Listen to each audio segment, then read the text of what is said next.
Saksi salah satu capres di Halmahera Selatan, Maluku Utara diduga melakukan penganiayaan terhadap ketua penyelenggara pemilu kecamatan. Akibatnya korban mengalami sejumlah luka, merasa dianiaya. Ketua PPK tersebut kemudian membuat laporan ke polisi.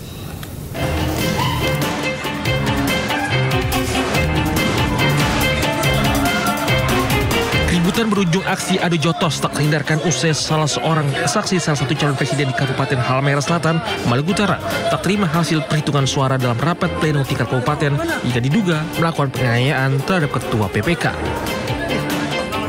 Kericuan ini terjadi saat berlangsung proses rekapitulasi. Sejumlah aparat kepolisian di lokasi langsung melerai keduanya hingga situasi kembali kondusif.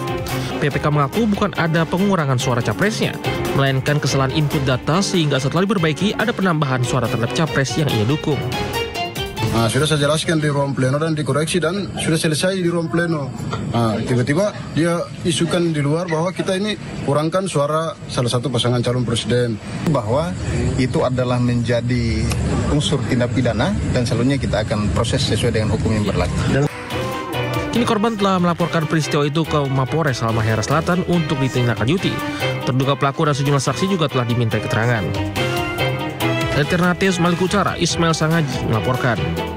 8 saksi partai yang ikut dalam finalisasi rekapitulasi tingkat Kabupaten Jember tidak menandatangani berita acara finalisasi lantaran banyak manipulasi suara. Akibatnya hasil rekapitulasi tersebut dianggap tidak sah dan melanggar aturan.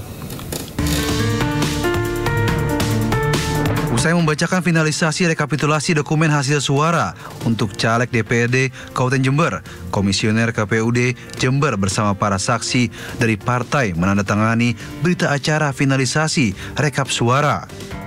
Namun 8 saksi dari Partai PAN, P3, Hanura, Perindo, Umat, Gelora, Buruh dan PBB menolak untuk menandatanganinya. Saksi P3 Ahmad Hairul Farid mengatakan dari awal pihaknya menemukan penggelembungan suara di 3 desa Kecamatan Sumber Baru, namun tidak pernah dilakukan rekapitulasi ulang. Protes yang diajukan pun sejauh ini tidak ada respon positif dari petugas untuk menindaklanjuti. 111 TPS dilakukan di PPK atas rekom dari Bawaslu ke PPK. Jadi di kecamatan. Kalau yang di kabupaten belum pernah sama sekali. Sehingga karena tidak terjadi rekapitulasi di kabupaten, padahal itu adalah kerjaan kabupaten, maka kami tidak melakukan tanda tangan. Karena kami dari 8 partai politik itu menemukan unsur kesengajaan manipulasi hasil pemilu. Ketua KPUD Jember, Ahmad Syai'in, mempersilahkan para saksi yang tidak bersedia tanda tangan namun tidak mempengaruhi hasil. KPU Jember akan melanjutkan tahapan berikutnya, yakni rekapitulasi di tingkat provinsi.